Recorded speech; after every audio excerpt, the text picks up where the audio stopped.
Hi everybody, welcome to IELTS in a nutshell. We're going to take a look at some tips and tricks that we can use to hopefully raise our IELTS scores.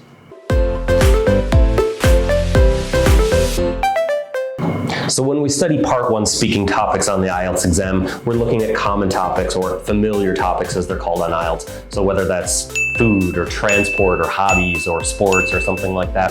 So what we want to do is study topic-related vocabulary. We know we're going to be asked questions about specific topics, so we need to learn some vocabulary that's related to that topic, whether it's nouns or adjectives.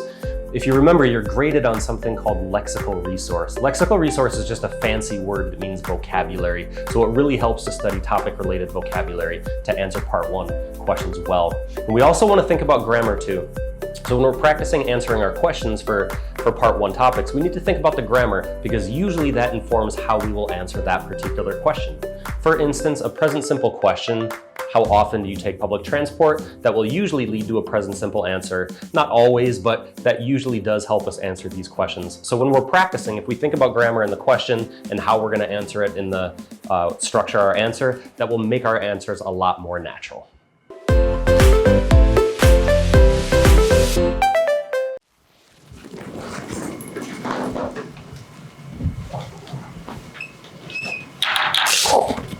Oh, hi everybody. Can you guess what I've just been doing? I've just been riding my motorbike to school. So can you guess our topic for today? That's right, traffic and transportation. Here we go, let's do it.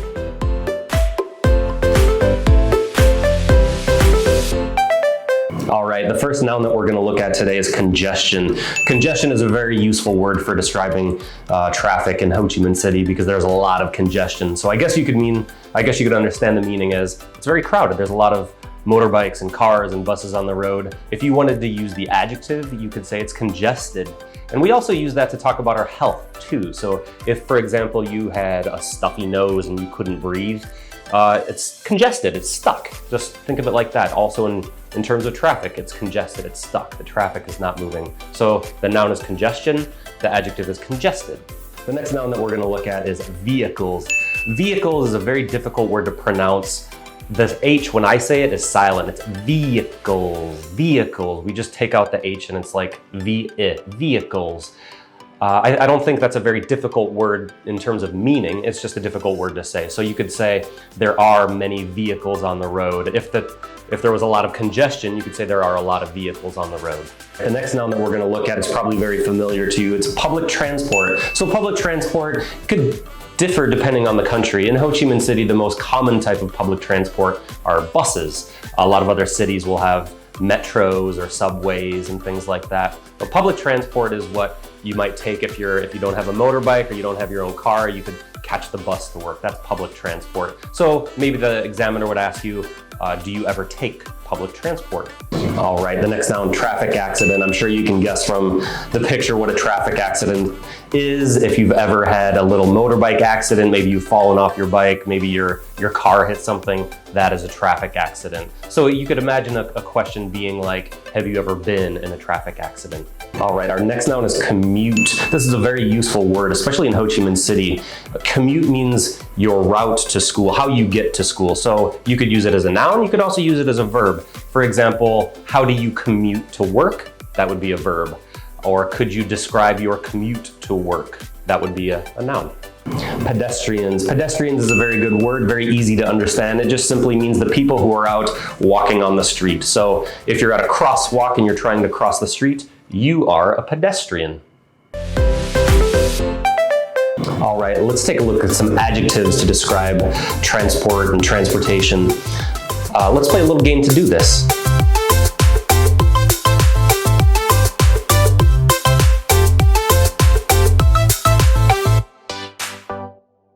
Have you got your answers? Let's check. Number one, affordable. Can you guess what affordable means? That's right, it's something about money, right? Affordable means it's not expensive. So a question could be, do you think public transport is affordable? How about convenient? What does convenient mean? Convenient means easy to use, something that's very easy to use. You could describe a machine, a gadget, your phone, for example. It's very convenient, it's very easy to use. Crowded. I'm sure you can guess what crowded means. Crowded means there's a lot of people. there's a lot of people. A, with many people. And if you remember back to the nouns that we just talked about, you remember congestion?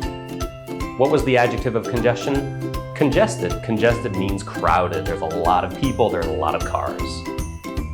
Next one is reliable. Can you guess what reliable means?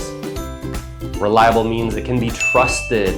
It can be trusted. You could describe a person as reliable. For example, my friend promises he will meet me tomorrow morning. I know he will be there because he's reliable. I can trust him to be there. You could describe your motorbike as reliable. For example, you bought a really nice, high quality motorbike. It's reliable. It will never break down. You can always use it. You can always trust it to be okay to use. It doesn't break down. And the last one, dangerous. Dangerous is a fairly easy word. I'm sure you can guess what that means. It is the opposite of safe. Dangerous means unsafe. Let's take a look at some questions that might come up if the examiner were to ask you about transportation. And let's take a look at the grammar as well so we can think about how to answer these questions. So number one, how do you commute to work? Or if you're a student, how do you commute to school? Well, what kind of grammar is going on in that question? Is it past? Is it future? Is it simple? Yeah, it's present simple. It's a very simple present simple question, right? How do you commute to work, or how do you commute to school? So usually if it's a present simple question, you're going to be giving a present simple answer. Maybe we'll use some adverbs of frequency thrown in there. So you could say, for example, I usually get to school by motorbike. My dad takes me on his way to work and he picks me up when I'm done. Sometimes I'll take the bus if my dad is busy, but that's not very often. I would love to have my own motorbike though. What types of transport are common in your city? Let's think about the grammar. What's going on with the grammar in that question? Is it past? Is it present? Is it future? Well, again, this is another present simple question. So usually that means our answer is going to be present simple. And maybe we'll throw in some comparatives if we're comparing different kinds of transport, and superlatives to talk about the best or the worst, for example. So an example answer for that question might be, motorbikes are definitely the most common transport by far. They're the fastest, they're the most convenient, most accessible way to get around the city. After that, it's probably taxis, but they're not as affordable. Buses are probably the most affordable and reliable, but they're not really comfortable. They're not really convenient for me either because there aren't any bus stops near my home or work. There's supposed to be a metro finished next year though, so maybe that will be better. How often is there traffic congestion in your city? Can you think back to the nouns that we just studied? Congestion. What does congestion mean? It's like traffic jams, right? It's very crowded. There's a lot of traffic, a lot of vehicles on the road. Let's look at the grammar in that question. Is it past, present, is it future? Again, this is another present simple question, so we're probably gonna have a present simple answer with maybe some adverbs of frequency, right? How often, I sometimes, I usually, I never. So an example sentence. How often is there traffic congestion in your city? Every day, unfortunately. The traffic is always crazy during rush hour in the morning and then again in the evening. It didn't used to be this bad, but it seems each year there are more and more vehicles on the road. Have you ever been in a traffic accident? Now let's look at the grammar in this question because it's a little bit different to the previous three, right? The previous three were all present simple questions, so usually present simple answers. What is the grammar in this question though? Is it asking me about the past, about the present, or about the future?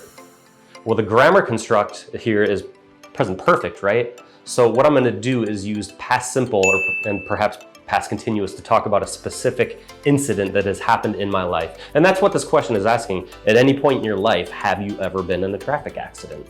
So I'm going to describe a specific incident in the past. I will use past simple to do that.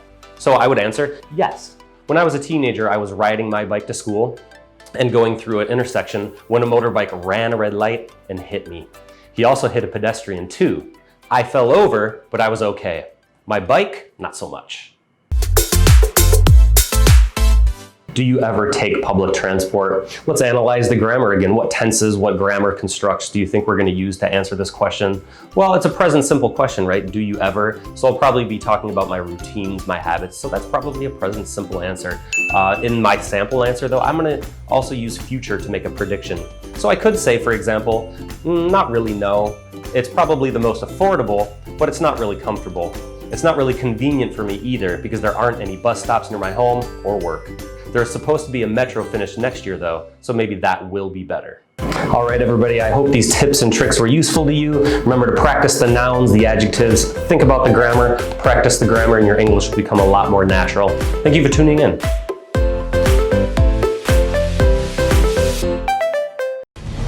VUS, your English, your future.